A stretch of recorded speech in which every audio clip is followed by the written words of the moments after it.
will never feel like doing a new sin in Ramadan because Shaitan is not there to give you idea of new sin. Okay. That be aware of suspicious thoughts. Having these thoughts. We can't do all of this.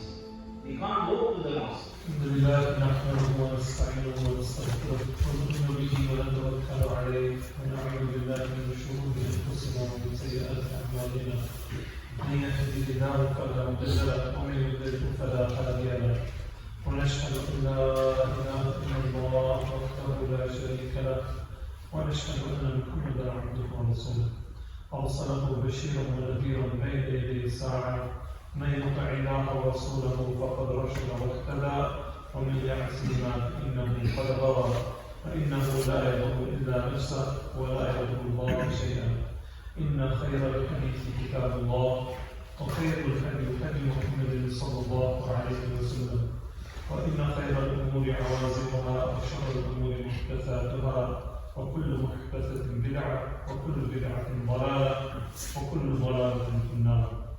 أما بعد فأعوذ بالله من الشيطان الرجيم بسم الله الرحمن الرحيم قال الله تعالى في كتابه المجيد بعد أعوذ بالله من الشيطان الرجيم بسم الله الرحمن الرحيم يا أيها الذين آمنوا ادخلوا في السلم كافة ولا تتبعوا خطوات الشيطان إنه لكم عدو مبين. وقال تعالى يا أيها الذين آمنوا اجتنبوا كثيرا من الظن إن بعض الظن إثم ولا تجسسوا ولا يغتب بعضكم بعضا أيحب أحدكم أن يأكل لحم أخيه ميتا فكرهتموه واتقوا الله إن الله تواب رحيم. Alhamdulillah, Allah subhanahu wa ta'ala reminds us in the Quran, calling us by the best name. Ya ayyuhalladhina amanu.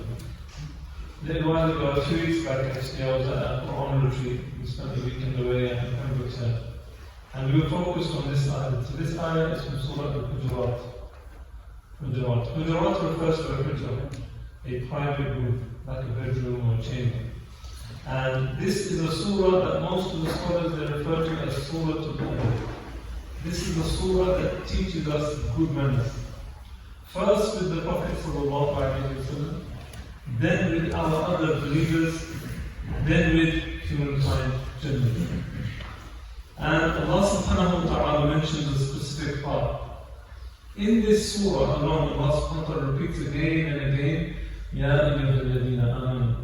And I asked the brothers, what does that actually mean? And all of us probably know it refers to Ya ayyuhalladhina amanu, oh you that have believed. And I said, oftentimes when we hear this quote from Allah subhanahu wa ta'ala, it doesn't move us. We don't really take any note.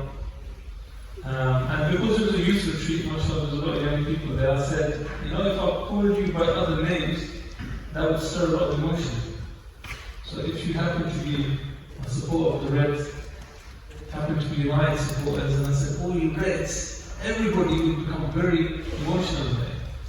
When Allah subhanahu wa ta'ala refers to Ya ayyuhalladhina amanu, He's saying, you that have believed in me, you that are of my company, you that are raised people, I want to tell you something that will keep you in that company. Allah subhanahu wa ta'ala is going to share those secrets that bring us closer towards Him. And so this ayah from Surah Al-Hujurat is one of those. It's actually the last of the advice in Surah Al-Hujurat. And I recommend everybody read it. This is essential reading for us individually, with our families, in our workplaces, in our communities. So this particular section of Allah subhanahu wa ta'ala says, Ya ayyuhalladhina amanu ijtanibu kathiran min al-dhann. O you who have believed, avoid much suspicion. For indeed, some suspicion, some suspicion is sinful. وَلَا تَجَسَّسُوا. Allah subhanahu wa ta'ala goes on to say, don't spy on each other, or don't backbite one another. Would any of you like to eat the flesh of his own brother? And some of us have seen this in real life, and if you ever watch boxing, they get a little bit crazy. One person bites me out, something bit to the character, and everybody, humanly is shocked by this. But Allah subhanahu wa ta'ala says, from your brother when he is later. Your own brother, first of all, he's your blood brother. Secondly, he's died, he's passed away. Can any of you imagine taking a chunk out of him at that particular point? No, brother, you would hate that. Allah subhanahu wa ta'ala uses this as an analogy to say, backbiting is like this. Eating from your dead brother at a point when you should be most honored. Allah subhanahu wa ta'ala refers to that and then reminds us, wattaqullah. Be conscious of Allah subhanahu wa ta'ala and fear Allah subhanahu wa ta'ala. Indeed, He is At-Tawwab Ar-Rahim. He is the quickest to turn back to you. You turn to Allah with Tawbah, He is much quicker to respond to you. And He is Ar-Rahim, the most compassionate. Now I want to spend a bit of time talking about this because I think this is something that in our speech, and by this speech doesn't just mean talking, especially in digital worlds that we live in today. Speech is all about social media. How we spend our time chatting, poking, tweeting, liking, all of those things that alhamdulillah, conversation are part of speech. And Allah subhanahu wa ta'ala gives us some very specific advice. The Prophet sallallahu alayhi wa sallam goes on to expand on this as well. When he says in a hadith of Abu Hurairah radiallahu anhu, إِيَّاكُمْ وَالظَّنَّ. Beware of dhann. And this word is suspicion in this particular hadith. And he goes on to say that this is of all of the speech you can think of all of the things you could say, if you think of bad conduct, probably the one that you think worst of is perhaps swearing at somebody. But the Prophet ﷺ says actually the worst type of speech, أكذب الحديث of one, is suspicion. For suspicion, he goes on to say, is the worst of telling a lie about something. وَلَا تَحَسَّسُوا وَلَا تَجَسَّسُوا. Two different words there. تَحَسَّسُوا refers to looking for faults. So PIO, a private investigator, goes, tries to find something somewhere. Waits for them to sit, and then revels in it. Look at that. Did you see what he did? Unfortunately, today's world, media is filled with this. Waiting for somebody to fall over so that everybody can make a show out of it. تَحَسَّسُوا, looking for others' faults. وَلَا تَجَسَّسُوا, which is mentioned in the ayah, and don't spy. Don't go out of your way to try to find those. وَلَا تَنَافَسُوا وَلَا تَحَاسَدُوا. The Prophet ﷺ says, تَنَافَسُوا means to be jealous of other people. No cut off your relationships with other people. وَلَا تَدَابَرُوا, and don't hate one another. Rather, وَكُونُوا عِبَادُ اللَّهِ إِخْوَانًا. Rather, the opposite of that is that you be brothers, one to another. So if you would take the opposite of this understanding, everything, sometimes we ask, alhamdulillah, have I really treated my own brothers, or my Muslim brothers, as true brothers? Well, this is a checklist. Have you protected their own? Have you saved yourself and your tongue from talking ill of them? And this is a checklist of that. Hasan al-Basri, rahimahullah, the famous tabi'i, would say that the believer, it's part of the signs of a believer, that he reserves judgment. He doesn't say anything until a matter has been established, especially when it refers to another person, whoever they may be. And this, subhanAllah, is the foundational principle of our adab when it comes to speech. Know that of all of the things that are the worst of speech, this is the worst in the ranking by the Prophet sallallahu alaihi wasallam. Ali radiallahu anhu would often reflect upon this himself, and he would say, don't be quick to expose others' sins. For perhaps that person, he's already been forgiven for it. But don't feel safe yourself from even your smallest sins, for perhaps you may be punished for it. Rather stay busy in shukr, in gratitude to Allah, because He has saved you from perhaps what others have been tested by. So that's sort of the first of these things, a number of things that were related to speech. The first of them that we need to pay attention to at the moment, main focus is suspicion. And what does suspicion actually refer to, and how do we oftentimes fall into it? And also, what does Allah subhanahu wa ta'ala say? Because the ayah says, in بعض ظني is that some of suspicion is sinful. So that means some of suspicion isn't sinful. Yeah? To protect society, sometimes you need to go and investigate a scenario. There may be a risk, there may be a crime, there may be an opportunity where somebody may take advantage of others, and it's important for you to establish that if you're in authority. So there's a couple of points there. So number one, I just want to refer to is the importance of concealing other people's individual sins. And this is a principal part. We all sin day and night. Allah subhanahu wa ta'ala through His rahmah overlooks it. He doesn't expose it. And we know what our own state is personally in this.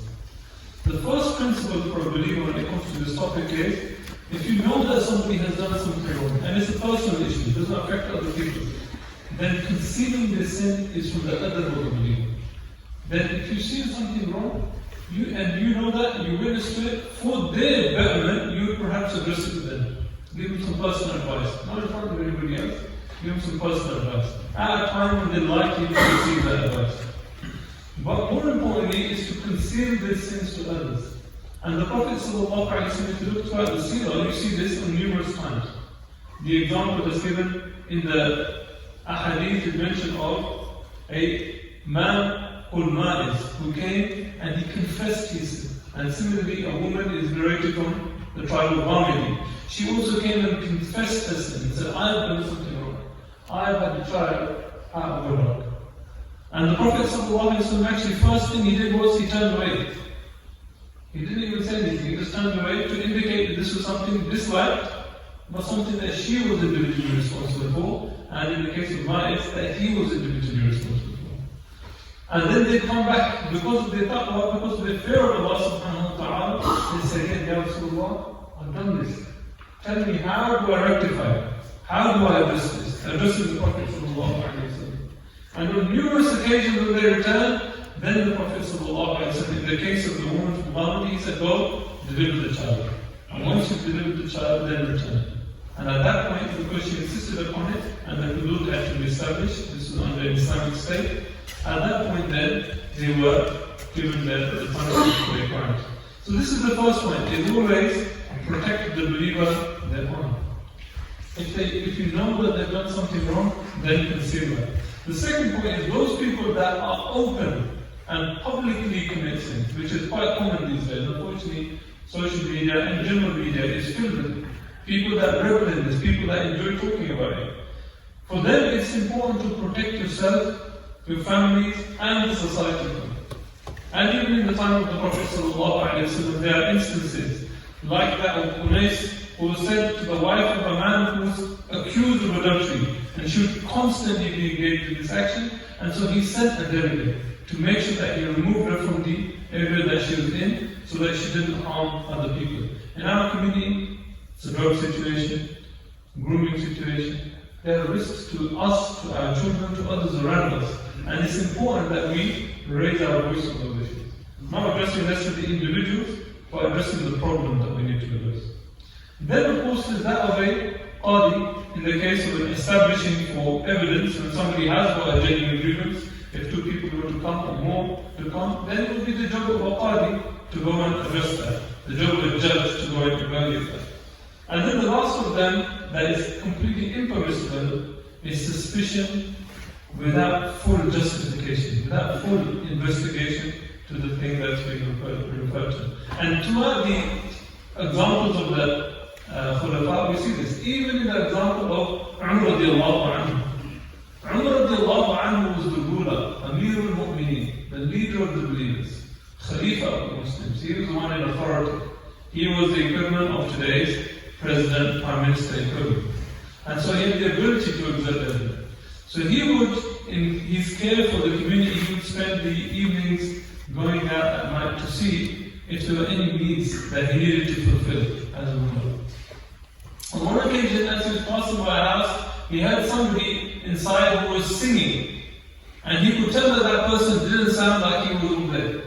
He assumed that he was drunk. And so on hearing this and hearing this person singing, he jumped over the wall of this person's house, landed in his garden, and not only did he see wine there, but he also saw a woman there as well. Perhaps an illicit relationship. So Umar radiallahu anhu said, Ya Adulullah, O enemy of Allah, do you think that your crimes will go unpunished? Now the man, although he was intoxicated, although he was out of his head somewhat, he still had the sense to actually say, wait a second. You've come in here to accuse me of a crime. However, I accuse you of 3 crimes. And I have the witnesses as well. And so Umar radiallahu anhu shocked at this response. So what do you mean? He says, firstly, you jumped over my door without seeking any permission. This is my home. You have no right to come in. Anybody that comes in comes by the front door. So number 1, you jumped in without permission. Number 2, you've come in to my property and you have questioned me about what I'm doing without establishing whether I had anything to do or whether this was my wife or not. Yeah, you will say it's in judgment. So that's the second of them. And then the third of them that he mentioned, he goes on to mention the third item as well. And Umar radiallahu anhu, on hearing this, he says, you know what, you're right. Humble ruler. He says, you're right. In fact, I have transgressed my own bounds as the ruler. And so he says, if you refrain from doing this again, then I won't take this any further. If I don't know of you having done this, I won't take this any further. The principle though, the thing we need to take away is that even the leader is in no position to suspect people without evidence. Even the Islamic State has no right to do that. Then who are we? People without a state, people without really much of a established community around us. So this is the first of the points that's mentioned with regards to one, that there are limits and protecting the honor of a believer is foremost. The other point that's mentioned, which again people oftentimes confuse with this, and the Prophet ﷺ went on to say this, لا يدخل الجنة قطات, that a person will not enter Jannah who is a qattat. Qattat is similar to the word namima in the Arabic language, both in terms of the meaning. And both of them are people that would listen in to others' conversations in order to cause trouble. So they listen to part of a conversation, and what they do is, as soon as they pass from those people, they go to someone else and say this, They spread things that may be true.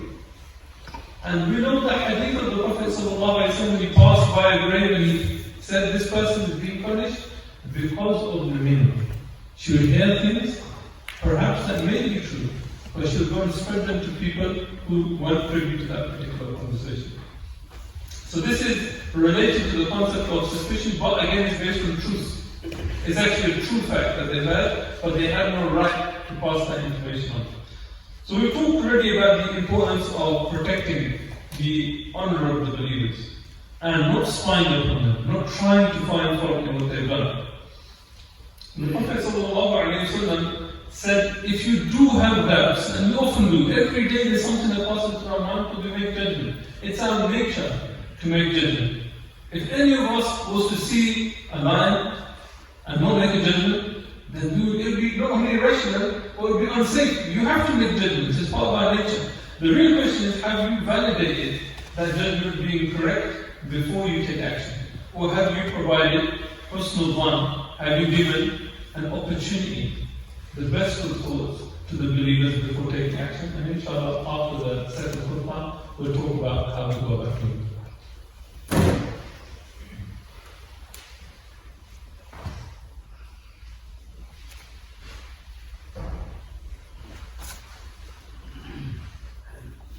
الحمد لله رب العالمين والصلاة والسلام على رسوله الأمين أما بعد فيا معشر المسلمين أعوذ بالله من الشيطان الرجيم بسم الله الرحمن الرحيم قال الله تعالى في كتابه المجيد إن الله وملائكته يصلون على النبي يا أيها الذين آمنوا صلوا عليه وسلموا تسليما اللهم صل على سيدنا ومولانا محمد بعدد من صلى وصام اللهم صل على سيدنا ومولانا محمد بعدد من قعد وقام اللهم صل على جميع الأنبياء والمرسلين وعلى سائر الصحابة والتابعين وعلى عباده الصالحين. The Prophet ﷺ, when he ascended to the heavens, the experience that we know as Mi'raj, the ascension of the Prophet ﷺ from Masjid al-Aqsa, a place that we should all visit. traveled from Mecca to Masjid al-Aqsa and then ascended to the heavens. Along the way, he saw people that were being punished. He saw various types of punishments as he would see those people that had been guided by Jibreel alayhi salam. And when he got an opportunity, he asked them about it. One of them were people who, with copper nails, imagine very long nails in their hands, they had copper nails, the strongest type of material, and they would scratch their faces and their chests with these. And when the Prophet ﷺ said, who are these people that they're causing such pain to themselves in Jahannam? Jibreel ﷺ responded, these are the ones who ate the flesh of others and detracted from their honor. These are the people who involve themselves in backbiting. Those people that involve themselves in namima that we've been talking about, and they took from their honor. And this is especially important, as we've said, when it's on social media. How easy is it to forward something because it's funny, because it's controversial, because it's about somebody that may be in the public eye, even if you don't know them. And we are people that we should take people to account. In fact, one of the beautiful examples we saw this week, the Home Secretary of this country made some allegations, suspicions about a whole community. She said when it came to grooming gangs, that this is typical of British Pakistani people. And this was printed in the American Sunday. You may have seen this in the last day or two, that as a result of the Muslim Council of Britain's media monitoring, they actually held the newspaper, the Mail on Sunday, to account and said, how can you say this? Where's the evidence? Now, Ipsos do research. They hold organizations to account. Ipsos did the research and they came back and said, in fact, the majority of grooming that takes place is by British white people, not by Pakistanis or Muslims at all. So they went back to Suella Braverman, who actually made a public apology. But the Mail on Sunday said, we did our due diligence. Not only did we take our word for it, we went and asked the government office. So we actually went and asked the Prime Minister, and he wrote this. And they validated what she said prior to its publishing. So it shows, first of all, that we should always raise our voices when there is something wrong being done that affects the whole community. Always raise your voice. And nobody's saying adl is not an important concept. However, it should be done through the right methods, with the right manners, and done with evidence. And this is a really, really important part of this. So there's 5 things that we really importantly, because I know what happens oftentimes, if you were to assess your own communications every day, normally we justify this in our minds for various reasons. Why we need to make judgments, why we may share information. Number 1 of them is just not understanding the situation. We may make quick judgments because we haven't got all of the facts before us. And this is probably the quickest and easiest one to address. Better to stay quiet than say something which is harmful to yourself or to others. Number 2, unfortunately, and is perpetuated in our current media, is a desire for revenge. Somebody says something to you, and then you say 5 things back to them. Then you make it your whole life journey to try to take revenge for that particular thing. The third of them that causes backbiting is peer pressure. In order to look good in front of other people, in order to stand out, to hide our own weaknesses, we show other people up. And this, subhanAllah, wanting to be part of the conversation by joking, by making this fun of somebody else, again, is one of the worst of reasons to get involved in backbiting. And then, of course, to make others laugh. Ibn al-Qayyim, rahimahullah, explains in his parables of the Quran, in the analogy of the Quran, here there's an analogy. Would you imagine eating the flesh of your own brother when he's dead? As Ibn al-Qayyim, rahimahullah, says, since the backbiter shreds his honor, the honor of his brother, in his absence, he becomes like the one who tears his flesh apart once the soul has become absent through death. Just as the person being backbitten is unable to defend himself, he can't say anything because he's not present. Similarly, the deceased person is unable to defend his lifeless body. And of the righteous sayings of the Salaf, they will often say, it's difficult enough for me to know my own intention. Who am I to judge the intention of others? In fact, the opposite of this, the Prophet ﷺ beautifully mentioned. It's one of those few hadith that I don't think we know enough. Husnul ibadah. The Prophet ﷺ said the best type of ibadah from his own words, sallallahu alayhi wa sallam, he says, the best of ibadah, husnul dhan min husnil ibadah. That having good opinion first of Allah subhanahu wa ta'ala. Anything that I'm going through, Allah subhanahu wa ta'ala knows my situation. He hasn't neglected me, He isn't punishing me. In fact, He knows my situation, He wants the best for me. So first thing, husnul dhan billah. Then husnul dhan bil mu'mineen. Very important that we have good thoughts about the believers. And then the extent to others as well. That we first thing we do, rather than jump into conclusions, we have positive thoughts about them. And this is from the adab of the believer. And we're making dua, subhanAllah, but knowing that Allah subhanahu wa ta'ala is listening.